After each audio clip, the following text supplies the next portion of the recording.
إذن دائما أيها المسلم تعلق بالله، تعلق بالله، والله ثم والله ما خسر وما ندم من تعلق بالله. بسم الله الرحمن الرحيم. الحمد لله رب العالمين، حمدا كثيرا طيبا مباركا فيه، والصلاة والسلام على نبينا محمد وعلى آله وصحبه أجمعين. Amma ba'd. Donc aujourd'hui, bi'idhnillah azza wa jal, on commence le premier hadith des 40 hadiths que l'imam al-Nawawi rahmatullahi alayhi il a rapporté concernant les fondements, les fondamentaux de l'islam. Et aujourd'hui, l'auteur il va nous rapporter un énorme hadith qui est rapporté par Omar radiyallahu anhu. Donc Omar, ce hadith-là, il le rapporte de Alqamah. Et Alqamah, il rapporte ce hadith-là de Mohammed ibn Ibrahim. Et Mohammed ibn Ibrahim, il rapporte ce hadith-là de Yahya ibn Sa'id. Et à partir de Yahya ibn Sa'id, ce hadith-là, il s'est répandu chez les musulmans. Donc quand on a mentionné la semaine dernière les voies des hadiths, c'est-à-dire que des fois, on va trouver plein de compagnons qui rapportent un hadith. On a donné l'exemple, pour s'imaginer la chose, de l'autoroute. Au bout de cette autoroute, il y a le prophète, alayhi salatu wassalam. Il se peut que des fois, on n'en a qu'une seule. Et malgré le fait qu'on n'en a qu'une seule, eh bien, ce hadith, il peut être authentique. Il peut être faible, il peut être authentique aussi. Et ici, le hadith qu'on a ici, c'est la preuve de cela. Ce hadith-là, il est rapporté, on a vu ici, à chaque fois, il n'y a qu'une personne qui le rapporte, jusqu'à Yahya ibn Sa'id. Et malgré ça, eh bien, on va voir que ce hadith-là, l'imam al-Bukhari, rahmatullahi alayhi, il a démarré son ouvrage, As-Sahih, par ce hadith-là. Donc ça nous prouve que l'imam al-Bukhari, celui dont on a dit que son livre est le livre le plus authentique après le livre d'Allah Azza wa Jal, eh bien lui, il nous montre qu'on peut œuvrer et argumenter avec le hadith ahad, comme on l'appelle, c'est-à-dire quand il n'y a qu'une seule voix, bien sûr, tant que le hadith répond aux autres conditions qu'on va mettre pour donner une authenticité au hadith. Donc l'imam al-Bukhari, rahmatullahi alayhi, il a commencé avec ce hadith-là. Et il a fini son livre, Sahih al-Bukhari, avec un hadith qui est du même type. Ça veut dire quoi? Ça veut dire que qu'on va trouver les rapporteurs du hadith au début, il n'y en a que un. Pendant plusieurs générations, il n'y a qu'une seule personne qui rapporte le hadith. C'est quoi ce hadith-là? C'est la parole du prophète sallallahu alayhi wa sallam qui nous dit Kalimatan khafifatan ala al-lisan habibatan ila ar-Rahman thaqilatan fil mizan subhanallah wa bihamdi subhanallah al-azim. Il nous dit alayhi salatu wa sallam deux paroles qui sont légères sur la langue, qui pèsent lourd sur la balance, qui sont aimés auprès d'Allah Azza wa Jal. Et il nous dit, c'est quoi? Le fait de dire Subhanallah wa bihamdi, Subhanallah al-azim. Et ce hadith-là, on nous dit, c'est exactement la même chose. C'est-à-dire que les premiers qui rapportent ce hadith-là, dans les premières générations, eh bien on va trouver qu'au début, il n'a qu'une seule voix.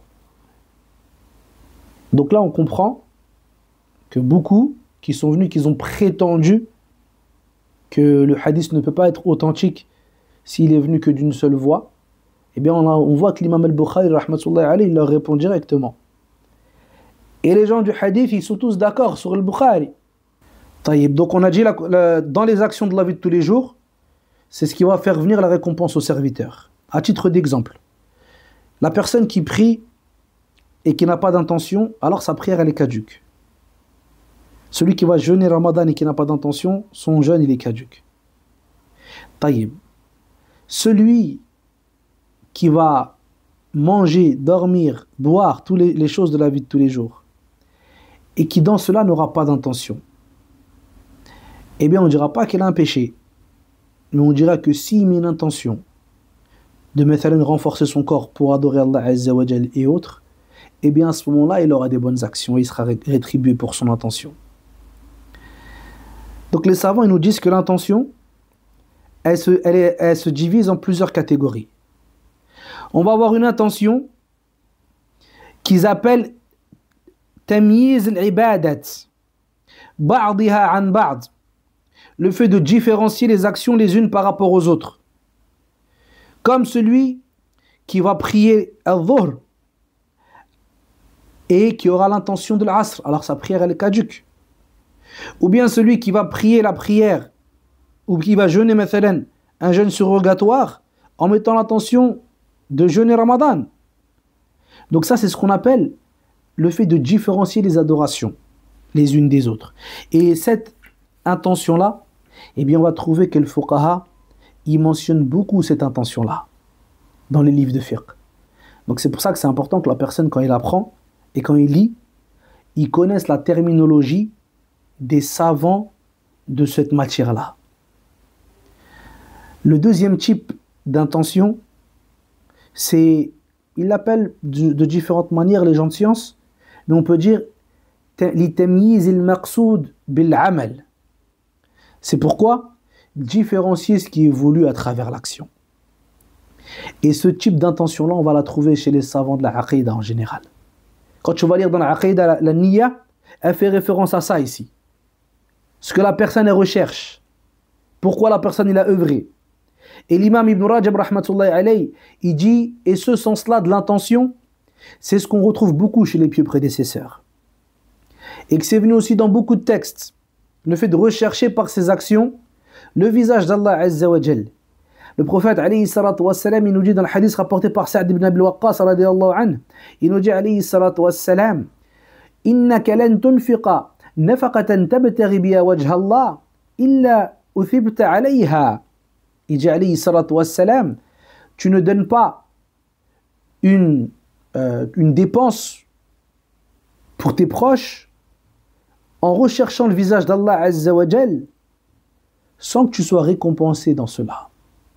حتى اللقمة تجعلها في امرأتك أو في امرأتك. Il dit jusqu'à la bouchée que tu mets dans la bouche de ton épouse. Donc il regarde ici le prophète sallallahu alayhi wa sallam, qu'est-ce qu'il a dit ici? تبتغي بها وجه الله. Tu recherches par cela quoi? Le visage d'Allah Azza wa Jal. Et Zabid al-Yami rahmatullahi alayhi disait إني لأحب أن تكون لي نية في كل شيء حتى في الطعام والشراب. Il disait j'aime avoir une intention dans chaque chose, même dans ma nourriture et ma boisson. Et il disait aussi إنوي في كل شيء حتى خروجك إلى الكناسة. Il dit mets une intention dans chaque chose, même quand tu descends pour aller jeter les ordures à la poubelle. Et Sufyan al-Thawri rahmatullahi alayhi disait ما عالجت شيئا أشد علي من نيتي لأنها تتقلب علي. Il disait je n'ai pas redressé une chose plus difficilement que mon intention. Pourquoi? Car elle se tourne et elle se retourne sur moi.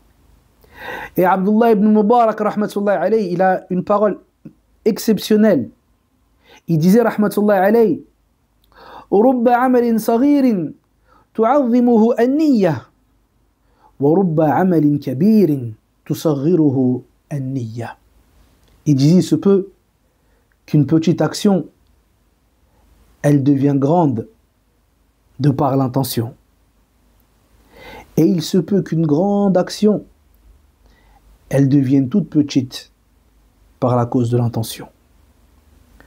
Et le Fudayl ibn Iyad disait rahmatullahi alayhi, quand il récitait la parole d'Allah Azza wa Jal, liyabluwakum ayyukum ahsanu amala, afin qu'il vous éprouve et qu'il voit qui est le meilleur d'entre vous en action. Il disait le meilleur en action, c'est quelle action? Akhlasuhu wa aswabuh, c'est celle qui est faite avec sincérité et qui est correcte. Fa innal amala idha kana khalisan lam yakun sawaban lam yuqbal. Il dit si l'action elle est faite avec sincérité, mais cependant elle n'est pas sur la sunna du prophète alayhi salatu wassalam, elle n'est pas correcte, alors elle n'est pas acceptée. وإذا كان صوابا ولم يكن خالصا لم يقبل. Et si elle est faite sur la sunna mais elle n'est pas faite avec sincérité, alors elle n'est pas acceptée, jusqu'à ce que l'action elle soit quoi? Purement faite pour Allah Azza wa Jal et faite selon le suivi du prophète sallallahu alayhi wa sallam. Et il dit à la fin فالخالص إذا كان لله. Celui qui est sincère c'est celui qui fait pour Allah. والصواب إذا كان على السنة. Et ce qui est correct, c'est quand c'est fait sur la sunna. Naam. Donc ensuite, le prophète sallallahu alayhi wa sallam nous dit que chaque personne il est rétribué pour ce qu'il a comme intention. فمن كان هجرته إلى الله ورسوله فهجرته إلى الله ورسوله. Il nous dit alayhi salatu wa salam, et il donne l'exemple de la hijra. Il nous dit celui dont la hijra, cette énorme action, celui dont cette action-là est pour Allah Azza wa Jal ainsi que son messager, فهجرته إلى الله ورسوله. Alors sa hijra, elle est pour Allah et pour son messager. Et ici, quand on va regarder dans le Bukhari, les frères, je vous ai dit que ce hadith-là, c'est le premier hadith qu'on trouve dans Sahih al-Bukhari. Et quand on va trouver dans Sahih al-Bukhari, on ne trouve pas ce passage-là. Quand il dit فَهِجْرَتُهُ إِلَى اللَّهِ وَرَسُولِهِ. Eh bien, les savants nous expliquent que l'imam al-Bukhari, rahmatullahi alayhi, quand il a ouvert son livre avec ce hadith-là, eh bien, il n'a pas voulu mettre cette partie-là. Alors qu'il l'a mis dans un autre endroit dans son livre, avec cette partie-là. Mais comme dans cette partie-là, on peut ressentir que l'imam al-Bukhari va purifier sa personne, va vanter sa personne, va vanter son action, alors par modestie, rahmatullahi alayhi, il s'est abstenu de mettre cette partie-là. Et ensuite, le prophète, sallallahu alayhi wa sallam, il nous donne l'exemple. Le premier, c'est lui qui a concrétisé les bonnes actions et les actions qu'Allah Azza wa Jalla aime. C'est-à-dire, il a œuvré selon la sunna en étant sincère et en ayant un culte exclusif pour Allah Jalla wa Ala. Et ensuite, il nous donne l'autre personne, il nous dit وَمَنْ كَانَتْ هِجْرَتُهُ إِلَى الدُّنْيَا يُصِيبُهَا أَوْ امْرَأَةٍ يَنْكِحُهَا فَهِجْرَتُهُ إِلَى مَا هَاجَرَ إِلَيْهِ. Il nous dit, et celui qui va faire la hijra pour ce bas monde, ou bien pour une femme qu'il épouse, alors sa hijra, elle est pour ce vers quoi il a immigré. En gros, le prophète, alayhi salatu wa salam, ici, il n'a même pas répété ces choses-là, de par le caractère méprisable de ces dernières. Donc ici, quand la personne, il œuvre pour Allah Azza wa Jal, et qu'il se dirige vers des grandes actions, eh bien qu'il se remette en question, et qu'il regarde son intention. Et de même, qu'il regarde aussi ses actions. Quelles sont les actions vers lesquelles la personne se dirige? Ici, le prophète, sallallahu alayhi wa sallam, il a mentionné al-hijra. Et ça, ce sont des actions énormes en islam. Des actions que les plus grands prophètes ont fait. À leur tête, le prophète, alayhi salatu wa sallam, quand il est parti de Mecca ila al-Medina. Le prophète Ibrahim, alayhi salam, quand il a dit à son peuple وَأَعْتَزِلُكُمْ وَمَا تَدْعُونَ مِن دُونِ اللَّهِ, et je me sépare de vous ainsi que de ceux que vous adorez en dehors d'Allah Azza wa Jal. Et ici on se rend compte que la séparation d'Ibrahim alayhi salam, comme il dit l'imam al-Tabari, il s'est séparé de la mécréance ainsi que des gens de la mécréance, de par son cœur ainsi que de par son corps. Et on comprend ici que la question de la hijra, c'est pas simplement une question de fiqh, une question de jurisprudence, comme beaucoup peuvent le croire. Mais la question de la hijra, c'est avant tout une question de croyance. Une question d'aveu et de désaveu. Une question de se diriger vers les musulmans, de se diriger vers la foi, et de se détourner des mécréants, de se détourner de la mécréance. Allah dit dans le Coran, quand il mentionne Ibrahim, وَقَالَ إِنِّي ذَاهِبٌ إِلَىٰ رَبِّي سَيَهْدِينَ, et je me dirige vers mon Seigneur, il va certes me guider. Ici, il s'est dirigé vers son Seigneur, alayhi salam, de par le cœur et de par le corps. Et on sait qu'Ibrahim, alayhi salam, c'est l'imam du monothéisme. Et qu'Allah Azza wa Jal nous a mentionné les histoires d'Ibrahim, alayhi salam, pour qu'on tire des morales. Donc, avant d'être une question de jurisprudence, comme beaucoup ils veulent nous le faire croire, et oui, mais quand tu peux extérioriser ta religion, etc., etc., même côté jurisprudence, ça passe pas pour la France, on se le dit clairement.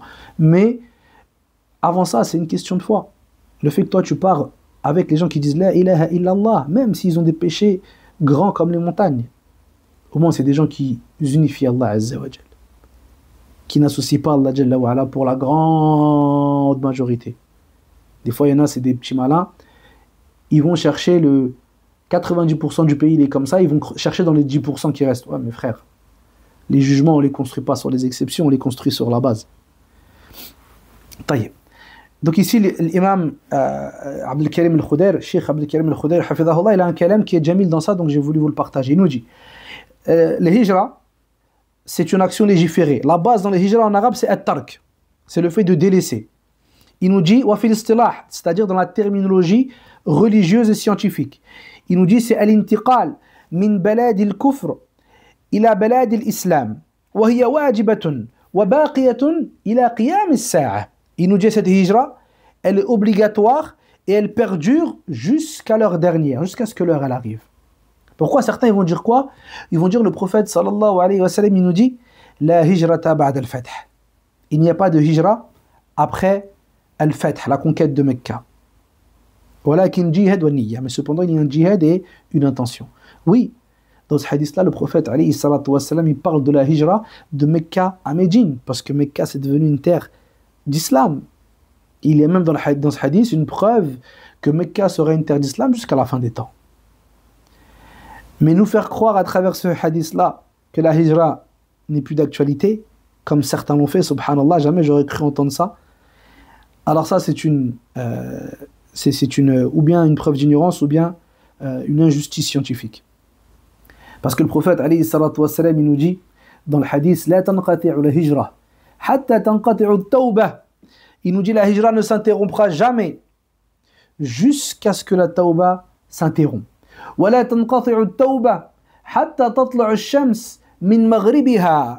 il nous dit quoi?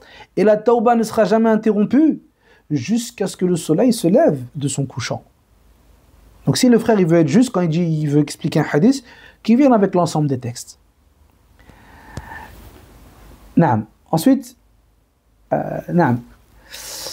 Il nous dit رحمة الله عليه الشيخ الخدير والبقاء في دار الكفر والإقامة بها للمستطيع القادر على الهجرة لا يجوز بحال. Il nous dit le fait de rester chez les kuffars et de vivre là-bas pour celui qui peut partir, alors c'est interdit dans tous les cas.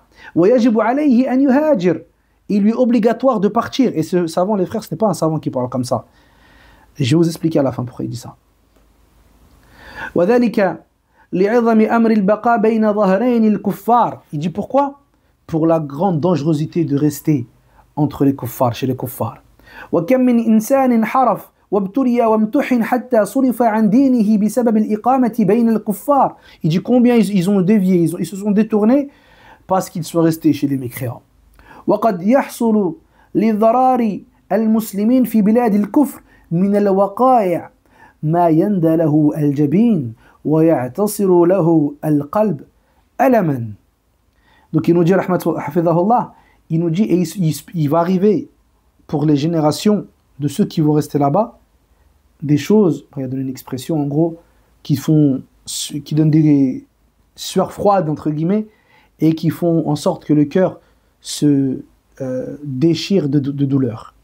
Pourquoi il dit ça ici? Il a dit dans d'autres passages que beaucoup de gens qui ont parlé avec lui, qu'ils étaient à la base en Angleterre, en France ou autre, et bien avec les années, lorsque les années y sont passées, ils se sont rendus compte qu'au final, génération après génération, les musulmans se sont effacés. C'est-à-dire que voilà, lui va se marier avec une non-musulmane, ou bien ça pratique pas trop, ou bien et les générations y passent 1, 2, 3, jusqu'à ce qu'on arrive des générations où il n'y a plus d'islam. C'est-à-dire que toi, quand tu restes là-bas, tu risques de faire en sorte qu'après toi, il n'y a plus d'islam. Ce soit des kuffars asli, ce soit des mécréants de base, purs. Et ça, c'est arrivé à beaucoup. Et la personne qui dit ça, quand Cheikh raconte, il dit c'était un imam en Angleterre qui à la base était parti pour faire da'wah. Il est mort là-bas, etc. Et sa descendance, c'est tous des kuffars. Et ça, wallah, on l'a vu. Il se marie avec une Française, un Français. L'enfant, il est moitié-moitié. Il se marie avec un Français, ou n'importe quelle origine qui n'est pas musulmane. Et après, qu'est-ce qui se passe? Eh bien, il se passe que plus d'islam, c'est terminé. Et parmi les buts de la législation islamique, Le but principal, c'est hifdhuddin, le fait de préserver la religion.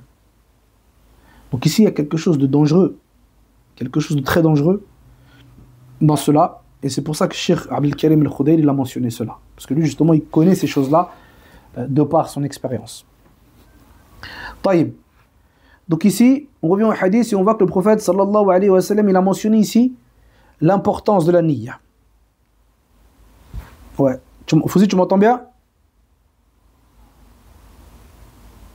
Allô? Zach, tu m'entends? Alors attends, comme ça. Ok. Hakim. Ça coupe toutes les cases sur chaque mot depuis 2-3 minutes. Je sais pas si pour les frères c'est pareil ou non. Non, mais là je crois que c'est bon, il y avait ma wifi elle a bugué. Là c'est bon, non?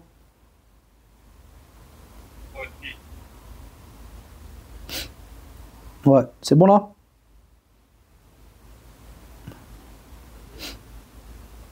Ouais, Zach.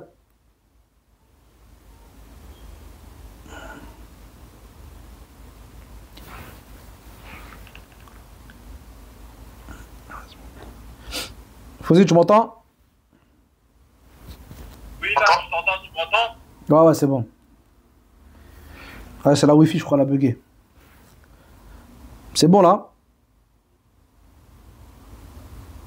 Très bien. Vas-y.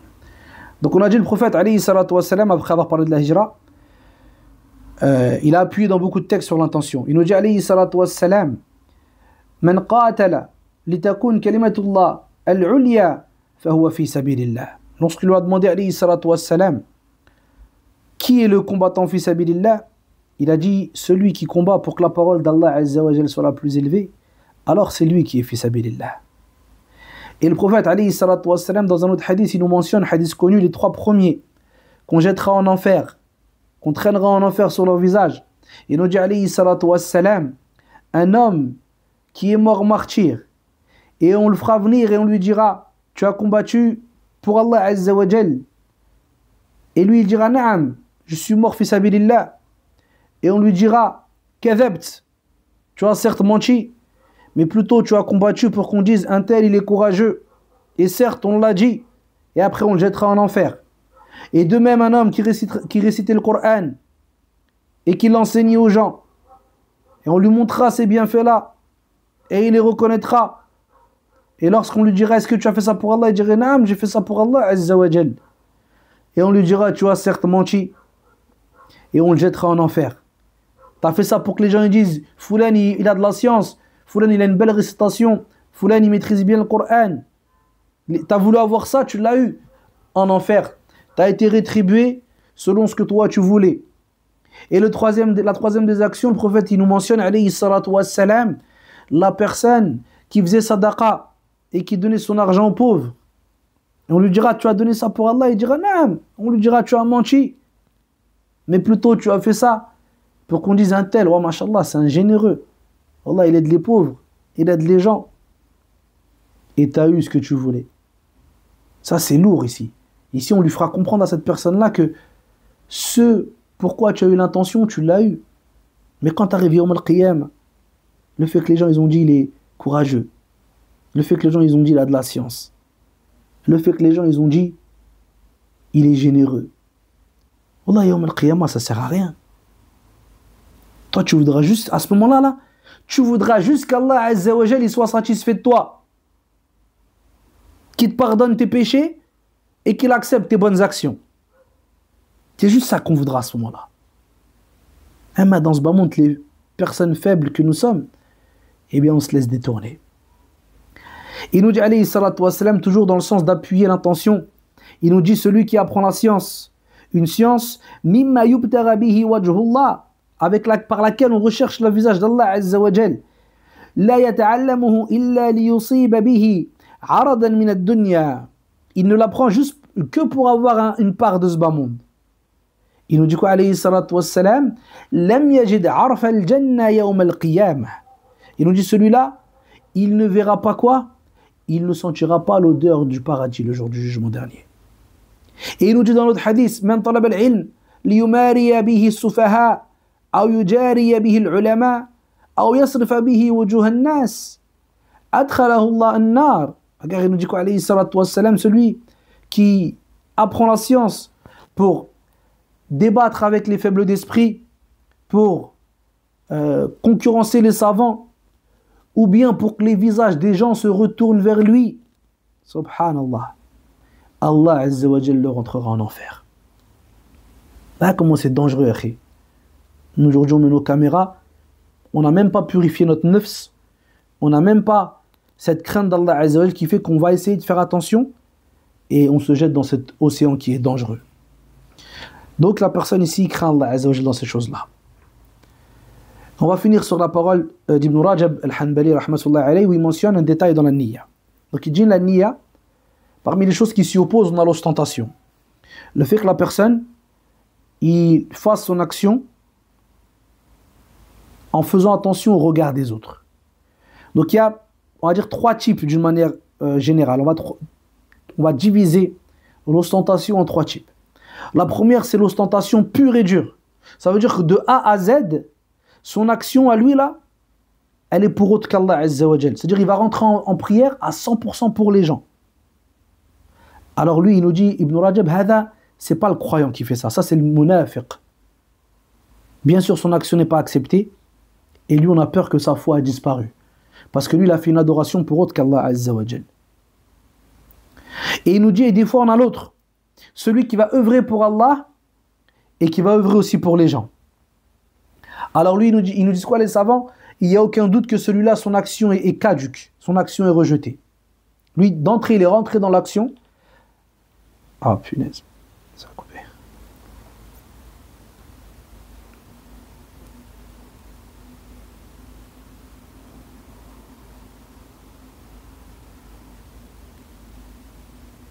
Ouais, c'est bon? Vous m'entendez?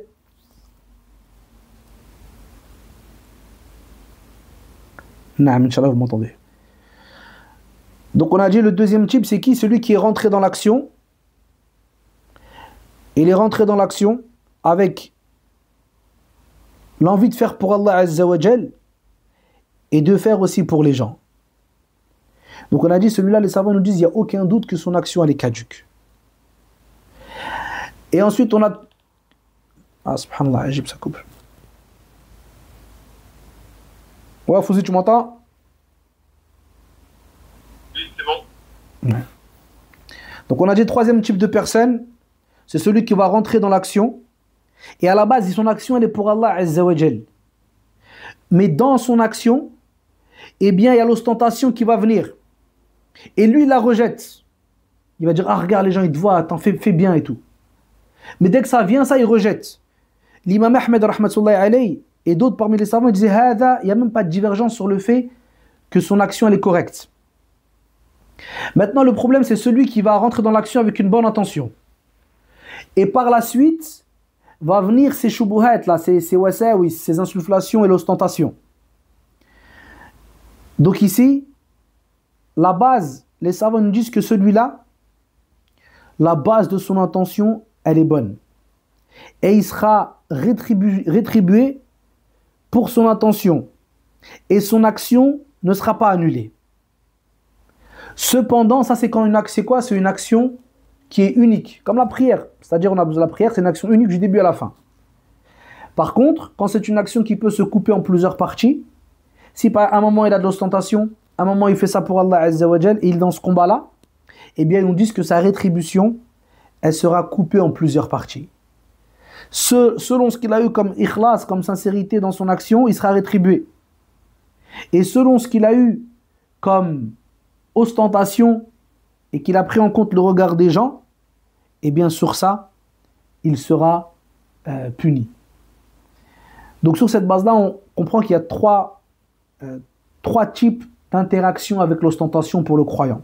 Celui qui fait ça vraiment que pour les gens. On a dit ça, celui-là il est au bord de la mécréance. On a dit celui qui fait pour Allah et qui fait aussi pour les gens. Celui-là, son action, elle est annulée bi-ijma' al-ulama, il n'y a pas de divergence. Et celui qui va commencer pour Allah Azza wa Jal, et après, quand l'ostentation vient, il la rejette. Lui, il n'y a pas de divergence que son action, elle est correcte. Et après, il y a quoi? Il y a celui qui commence pour Allah Azza wa Jal, puis l'ostentation, elle vient. Et lui, qu'est-ce qu'il fait? On a dit, il la laisse, elle reste, il continue dans l'ostentation. Donc là, on a dit, beaucoup de savants, ils voient qu'il est récompensé pour la base de son intention, que son action est correcte, mais que cependant, il a perdu beaucoup de récompenses. Et dans les actions qui se divisent en plusieurs parties, eh bien, sa rétribution sera de telle. Après, les savants, ils nous parlent aussi par rapport à l'ikhlas, et on va finir avec ça, Inch'Allah, que parfois, il se peut que la personne, eh bien, on lui fasse des éloges. Et le fait que dans son cœur, eh bien, il aime ces éloges-là, et qu'il soit content qu'on lui fasse des éloges pour des choses qu'Allah Azza wa Jal, il aime, eh bien, Ibn Rajab, rahmatullah alayhi, il nous dit ça ne cause aucun tort. Et que c'est quelque chose de naturel, que la personne, il aime les éloges. Même s'il ne doit pas les rechercher. Celui qui les recherche, il est dans quelque chose de grave. Mais cependant, le fait qu'on fasse des éloges et que le cœur du croyant, il aime entendre les éloges par rapport à des choses qu'Allah Azza wa Jal, il aime et agrée, eh bien ça c'est normal. Et il nous dit, Ibn Rajab, que ça rentre dans le hadith du prophète, alayhi salatu wassalam, quand on lui a demandé la question sur un homme qui fait des actions pour Allah Azza wa Jal, des actions de bien, et les gens, ils lui font ces éloges par rapport à ça. Le prophète, alayhi salatu wassalam, il nous dit, Tilka ajilu bushra al-mu'min. Il nous dit ça, c'est quoi? C'est la bonne annonce qu'on a fait aux croyants à l'avance. C'est-à-dire, avant de lui donner le paradis, avant de lui donner la grande récompense, eh bien, on va lui donner quoi? On va lui donner ces petites éloges et ces paroles qui réchauffent son cœur, entre guillemets. Et il y a dans cela, Inch'Allah, un espoir que la personne il se dit, oh là là, je fais des choses pour Allah Azza wa Jal. Et quand il y a du bien comme ça qui vient de la part d'un tel ou d'un tel, eh bien, Inch'Allah, c'est juste l'introduction de ce qui nous attend dans l'au-delà. Donc là, faire de la niya, elle est importante. Et c'est le combat du croyant. On a vu ensemble que Sufyan al-Thawri disait c'est la chose la plus difficile à redresser. Et Youssouf ibn al-Hussein al-Razi, il disait A'azzu shay'in fi dunya al-ikhlas. Il disait la chose la plus difficile dans ce bas monde, c'est la sincérité. Wa kam ajtahidu fi isqat ar-riya an qalbi. Il dit qu'est-ce que je fais des efforts, je combats pour enlever ar-riya, l'ostentation de mon cœur. Wa ka'annahu yanbutu fihi ala lawnin akhar. Et c'est comme si après cela, lorsque j'essaie de faire partir cette ostentation, eh bien c'est comme s'il pousse dans un autre endroit, dans une couleur différente. On regarde ces gens qui ont vécu aux premières générations, 100, 200 ans après la mort du prophète, alayhi salatu wassalam. Il n'y avait pas Instagram, il n'y avait pas Snapchat, il n'y avait pas toutes ces choses où n'importe qui se met en avant, il dit un truc à l'autre bout du monde, on va le voir. Et malgré ça, ils avaient peur. Ils avaient peur que leurs paroles ou leur action, qui est une parole ou une action qui doit être normalement pour Allah Azza wa Jal, exclusivement, eh bien ils avaient peur qu'elle soit pour autre que lui, subhanahu wa ta'ala. Donc la personne, il fait attention à ça, il craint Allah Azza wa Jal dans ça, il fait beaucoup de dua, et on n'est jamais satisfait de nous-mêmes, et on sait qu'on a des manquements, et on essaie toujours de faire au mieux. فنسأل الله عز وجل أن يوفقنا جميعا لما يحب ويرضى. سبحانك اللهم وبحمدك أشهد أن لا إله إلا أنت أستغفرك وأتوب إليك. وصلى الله وسلم على نبينا محمد وعلى آله وصحبه أجمعين والحمد لله رب العالمين.